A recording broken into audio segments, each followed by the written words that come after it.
Kumusta? In this video, we will be tackling the basic concept of traffic management. This is John Vincent P. Casar, and I will discuss the lessons here based on my own point of understanding and interpretation as a registered criminologist. The views and opinions expressed herein do not necessarily reflect the official policy or position of Philippine College of Science and Technology, my colleagues in the academe, and any law enforcement agencies. Any content provided herein are my personal opinion and are not intended to malign any religion, ethnic group, club, organization, company, individual, or anyone or anything.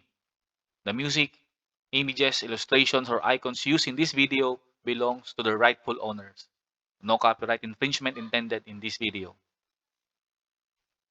Okay, so let's start. The discussion will be divided into two lessons. Okay, so basically the first lesson will cover the different traffic-related terminologies.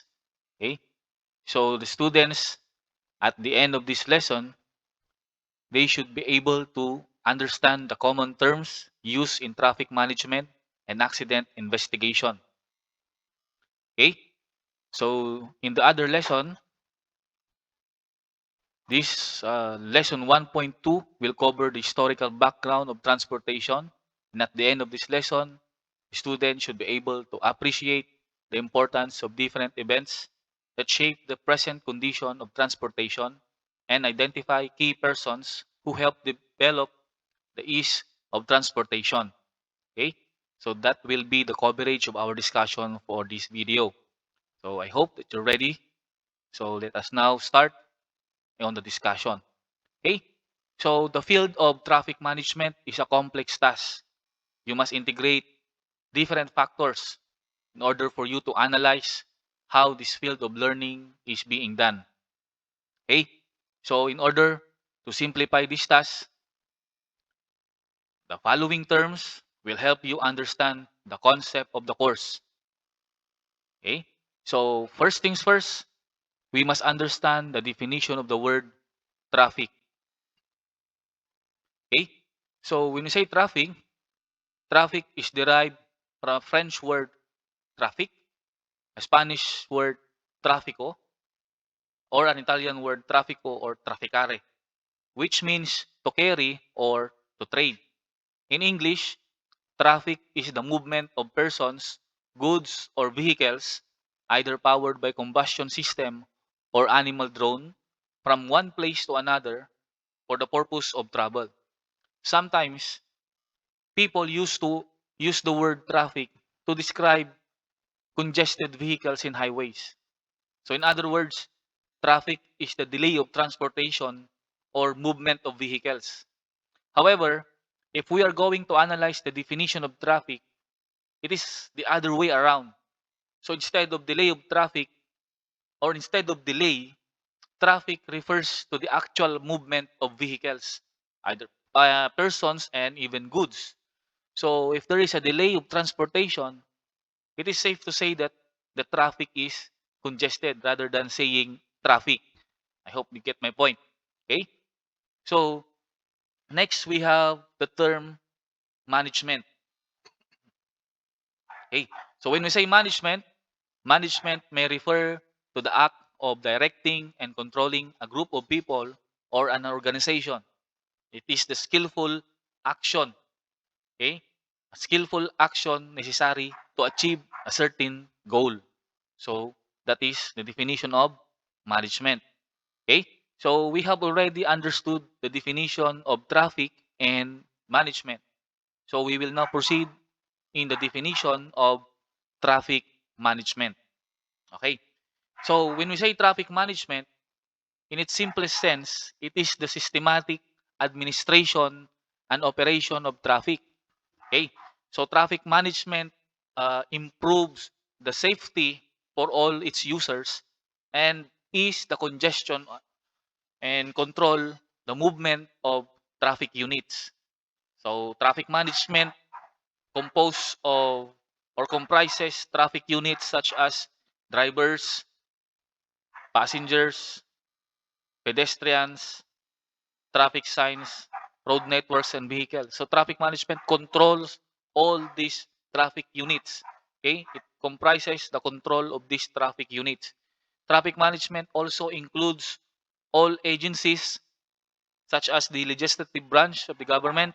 We have the Senate and the Congress, the Department of Public Works and Highways, the Department of Transportation, and local government units. These agencies are responsible for the conduct of planning, approving, funding, construction, or maintenance of public facilities related to the traffic or to the concept of traffic. This also includes agencies like the Land Transportation Office, the Land Transportation Franchising Regulatory Board or the LTFRB, the Metropolitan Manila Development Authority, and the Philippine National Police. These agencies are responsible in the issuance, approval, restrictions, and revocation of license or permits of drivers and even vehicles. And it also includes the enforcement of laws, rules, and regulations. So that is traffic management. Okay? Next term, we have the traffic unit. Okay? So traffic unit refers to any person utilizing the roadway. Halimbawa, yung gwapong lalaki na yan na nasa monitor nyo. Okay? Siya ay siyang example ng traffic unit. He utilized the roadway, okay? And it also includes the vehicles or vehicle and even the animals he is using while he is in the roadway. So that is what we call as traffic unit. Nabanggit natin kanina, okay? In the discussion of traffic management that it is the control, traffic management is the control of traffic unit. And the traffic unit refers to those persons who uses or who use the roadway. Okay? So it's either pedestrian, drivers, the vehicles, the animal drone vehicles, and so on and so forth. Okay? So, yun yung mga gumagamit ng roadway. At ang tawag natin sa kanila, they are called as traffic unit. Okay? Next, we have the term traffic way. Okay? So, traffic way is the entire width of the highway. Entire width is between the boundary lines of every way or place of which any part is open to the use of the public for purposes of vehicular traffic as a matter of right or custom. Okay? So, later on, ipapakita natin yung the extension or the coverage of that width, okay? The entire width na tinutukoy natin. Okay? So, from here, this one, okay? Ayan, nag-exit na tuloy. Anyway, papakita natin siya after this discussion on the term of roadway. So, dito natin papakita. Mas clear, mas klaro. Okay? So, roadway is the next term. So, when we say roadway is part of the traffic way over which motor vehicle passes. Okay? So, dito, dyan mismo dumadaan yung mga motor vehicle. Okay? So, tignan natin yung illustration. Ito yung sinasabi ko sa inyo kanina na ipapakita ko. Okay, so here is the illustration of the traffic way and the roadway. So the traffic way comprises shoulder to shoulder. Okay, so sakop niya yan. Yung shoulder na yan sa baba at yung shoulder sa taas, sakop na yung, yan yung kabuuan ng traffic way. Roadway is in between the shoulders. So itong black cover na to, okay, itong black color na to, sa gitna is the roadway. Dito dumadaan yung mga vehicles. Okay? So at least you know the parts of the traffic way. And what we call the shoulders, ito, the one here below and the other on the top, yung shoulder. Okay? So yung shoulder is the side of the roadway, especially along highways. Okay? So next, we have the term accident. Okay? The term accident now is referring to any unexpected occurrence which results to unintended death, injury, or damage to property. Take note of the word unexpected and unintended. Okay, nabubulol na ako. Take note of the word of those two words, unexpected and unintended. Ibig sabihin that the event might be the result of recklessness or negligence. Okay? Kapabayaan. Kaya nagkaroon ng accident. Okay? So, that is an example of an accident. Right? So we have here the word traffic accident. Of course, after defining what is traffic and what is accident, we must also define the term traffic accident. Traffic accident involves unexpected occurrence on a traffic way which results to unintended death, injury, or damage to property. Okay? So these are accidents happen or occurred on a traffic way. For example, a collision between a pedestrian and a vehicle or a vehicle against another vehicle. Okay? Don't worry, in the final period, we will have a detailed discussion regarding this matter and how these accidents are being investigated. Right? So, i-introduce lang muna natin yung definition niya dito. Okay. So lastly, we have the term traffic accident investigation. When we say traffic accident investigation, this term refers to the systematic process of establishing facts and circumstances pertaining to a traffic accident. So if you're going to apply the concept of investigation, the definition of investigation that you have learned on your fundamentals of criminal investigation and on the special crime investigation subject or courses, investigation is the collection of facts to establish or collection of information to establish a fact or a fact. Okay?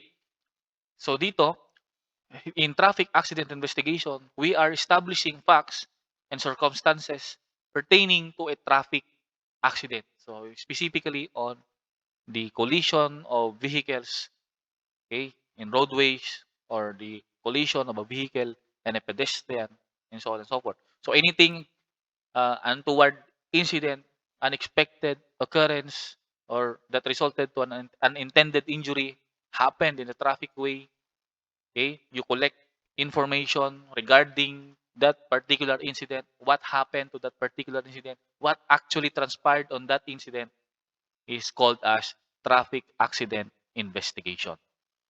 Okay? So I hope nakuha niyo yung mga term na yon, ano? So that concludes our first lesson. So having knowledge on the basic of traffic is required. Oh, it is very important for us to understand those topics for us to be able to appreciate the whole course as we go deeper on the topics prepared under this module. Okay? So let us now proceed on the next lesson, which is the historical background of transportation. Right? So, excuse me. So we have here the illustration of how transportation evolved from biblical events to the development of roads and vehicles. Okay, so let us start. So man's need to travel dates back as early as the creation of human beings. Okay, so according to the book of Genesis, chapter 3, verse 22 to 24, Adam and Eve ate the fruit of the forbidden tree. Okay, alam naman natin siguro yung kwento na yan, ano? And then God sent them, okay, uh, out of the paradise of Eden. So they need to travel away from the Garden of Eden to search for a new place to live in. Okay, so since then, the human race expanded and our ancestors constantly moved from one place to another to enable them to survive and others for various reasons. Okay. So in the book of Exodus, makikita natin si Moses was chosen by God to speak to the Pharaoh of Egypt to let his children out of the Egypt. So the children of Israel were gloriously brought out from Egypt to serve God. So these Israelites now traveled from Egypt to the promised land. Okay, they traveled by foot, okay, with their animals, okay, with their properties, no, they are being led by Moises. Okay, so soon these people became nomadic. They constantly migrate from one place to another. Now, when we say nomadic or nomads, these are persons who migrate, so constantly migrate from one place to another. So they are looking for abundant resources. Okay? Sabi nga nila, green pastures, they're looking for resources. So if the resources was already consumed on that particular place, they move from that place to another place where resources is resources are abundant. Okay, so these are what we call as nomads or nomadic. Okay, so they constantly migrate from one place to another. No? So from that era of nomads, okay, until sa nakarating tayo sa Stone Age, during the primitive years, wherein these man or these people were what we call this, discovered things how they can improve their way of living. No, they develop uh, tools. Okay, they develop what we call this, they develop uh, technology that they can use for them to be able to uh, improve their way of living. Okay? So, with this invention, katulad ng mga sled, okay, the early man has gotten an idea for skip pieces of smooth boarding resembling sled runner, no? But they are being worn on their feet, okay? Especially of the hunters. Okay? So, yan yung sila usually yung gumagamit ng mga sled na yon. Yung mga hunters, hila-hila nila yung mga sled na yon while they are hunting. Okay? The first watercraft and the manpower run probably evolved from the floating log. Okay? So, tignan natin itong mga pictures na to. Let us see these pictures. Take a look at the first picture, on the left picture, it shows a man with his carrying pole. Carrying pole, otherwise known as shoulder pole or milkmaid's yoke. Okay? It is a yoke of wood or bamboo used by people to carry a load. Okay? So, it can be used by a single person who balances the yoke over one shoulder with an evenly distributed weight of the load, okay, being suspended from each end. The other picture, the right picture, displays men carrying a load with a strap attached at the both ends to a sack or backpack or luggage.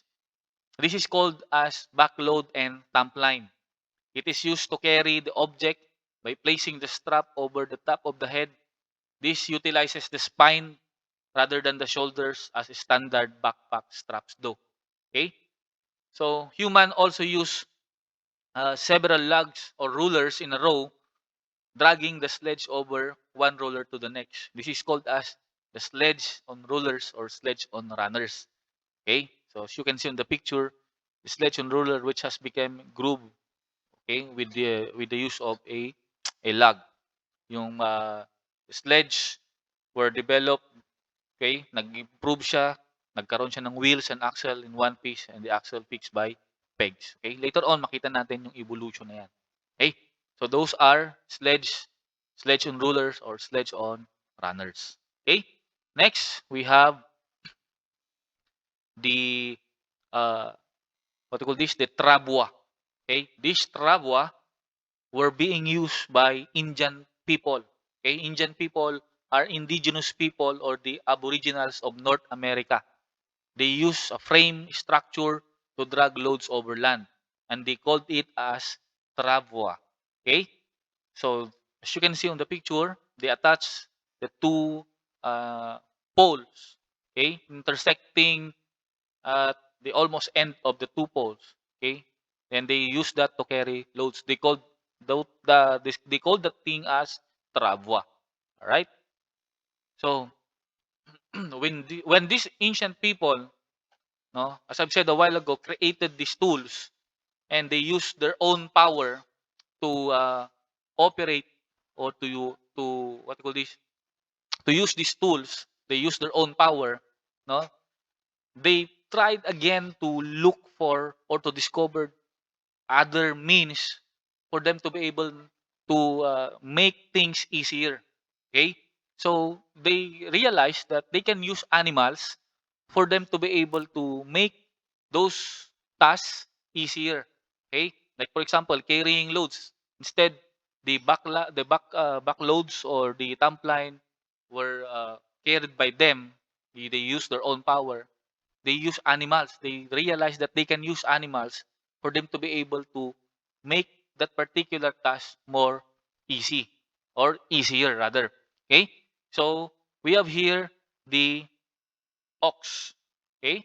Ox were used in Mesopotamia to carry heavy loads. Okay? So very common yan sa Mesopotamia.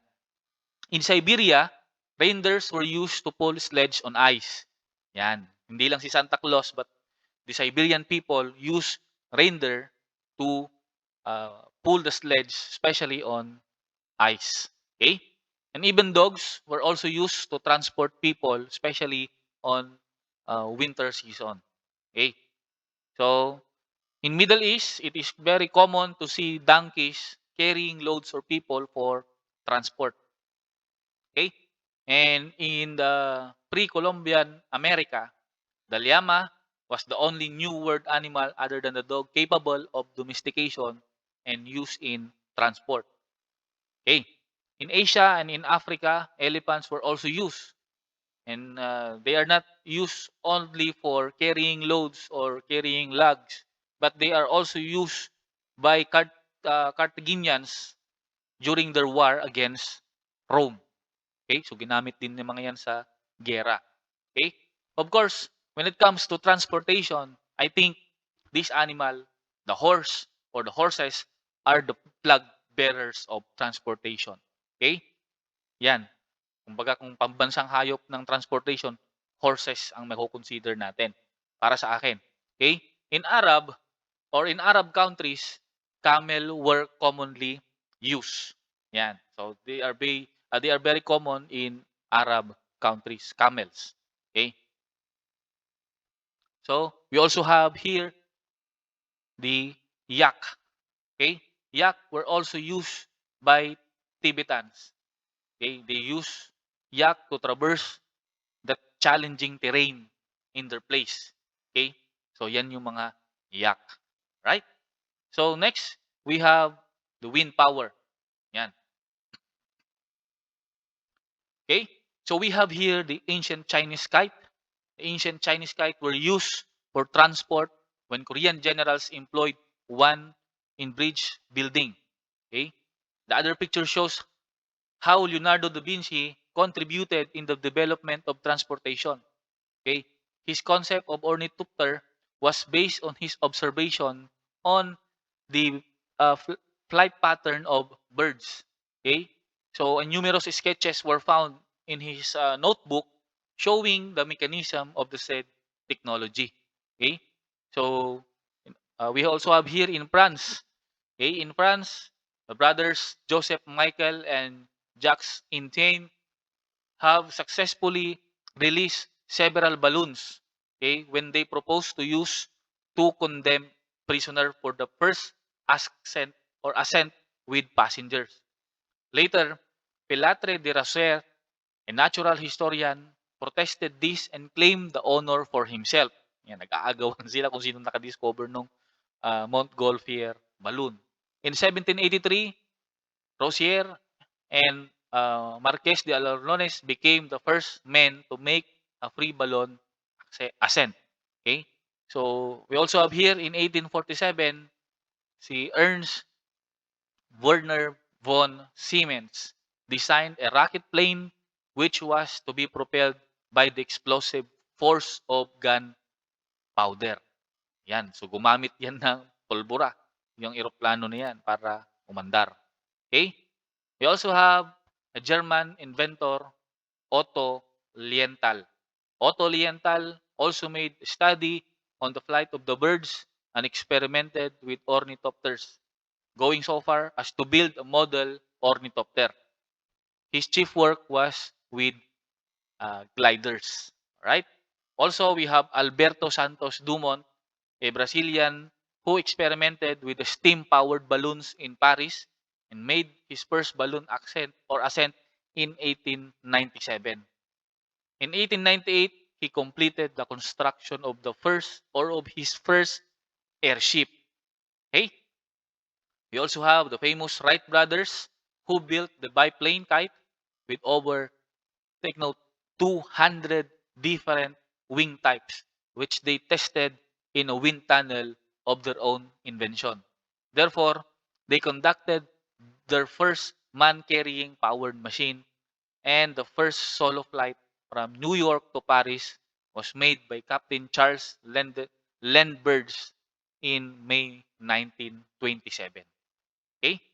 Right? So let us now proceed to our last topic, which is all about roads and vehicles. Okay? So the invention of cart with solid wheels on fixed axle represents an early step in the evolution of wheeled vehicles. As you can see on the picture, this is the first wheeled was made around 3500 BC. Okay? This is a cart with solid wheels on fixed axle. Solid wheels because it has no spokes. Okay? Solid wooden wheels yan.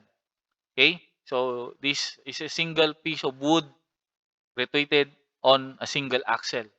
Okay? And even in 2400 BC, Sumerian chariot already have this wheel. They attach this wheel to their chariot with planks. Okay? It has a solid wheels built on 3 or 4 pieces. Okay? So we have also the Greek quadriga with spoke. Okay? Greek quadriga with spoke wheels. They were drawn by 4 horses, or it is being drawn by 4 horses.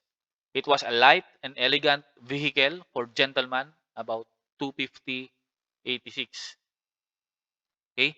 Another invention called as the Roman Empire or Roman Carpentum rather.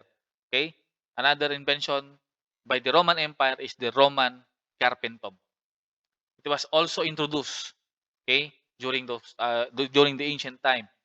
Okay? It is a closed two-wheeled cart, okay? Others four-wheeled cart, the favored vehicle or the favorite vehicle of Romans, okay? Especially when women journeyed outside the city. Okay? So we have here the Italian cocho. Italian cocho is a traveling wagon or wagon that carry passengers with protection by a covering leather. As you can see on the picture, that's the modern cocho. Okay? So they are being covered by leather or cloth fixed over a wooden framework. And about 1888, pneumatic tires were introduced by a Scottish person named John Boyd Dunlop. Okay? So, we have here the invention naman ng mga bicycles. Okay? So, since these wheeled vehicles no, could not use the narrow paths and trails used by pack animals, no, the Romans invented the first roads. Okay? They were considered as the major road builders. Okay? So we have the macadamized road, okay, who was perfected by John L. Macadam in 1815. Okay? It is a type of road construction in which single-size crushed stone layers of small angular stones are being placed in shallow lips and compacted thoroughly.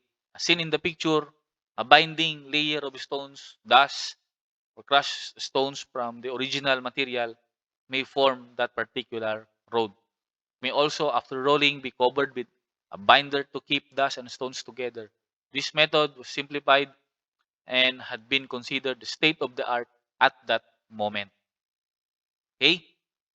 So, in the early 19th century, no, it served as a nursery for automobile builders. And one of the modern ancestors of the modern bicycle was this early Dan horse or the hobby horse. Okay? Hobby horse or Dan horse. And then in 1817, a German Baron Karl von Drais introduced a steerable wheel creating the Dreisine or what we called as the hobby horse. Oh. Hobby horse din yung una kanina. That's the dun horse. They also called the Dreisine as hobby horse. In 1838, Kirkpatrick Macmillan, Scottish blacksmith, made the first machine with pedals, which were attached and drove to rear wheel by means of cranks. So those are the early bicycles. Okay? So we have here the invention naman ng motor vehicles. So to challenge the trains in railroads, motor vehicles were invented. That is why si Etienne Lenoir of France made possible the introduction of motorized carriages by his invention in 1860s and 1870s. He invented the internal combustion engine. And then after that, Nicholas Otto and Gottlieb Daimler pioneered the manufacture of gas engines, and later Daimler became successful automobile manufacturer. And then we have a German engineer named Rodolf Diesel. He developed an engine which requires no electrical ignition system or carburetor and uses other form of liquid fuel called the diesel fuel. Then we have Henry Ford in 1908 introduced the Model T, which became so popular in 1914, and Ford had adopted mass production of this model of this particular vehicle. Okay, and lastly, we have a German mathematician Felix Wankel in 1956. He developed an advanced type of engine named after him that operates very differently from gas and diesel engines. It was started by a moving crankshaft. Okay? So, there you have it, ladies and gentlemen. Okay? So, that concludes our discussion in the basic concept of traffic management. In the next video, we will be going to tackle the 5 pillars of traffic. So, if you like this video, please hit the like button and don't forget to subscribe. Okay? So see you in our next video. Bye-bye.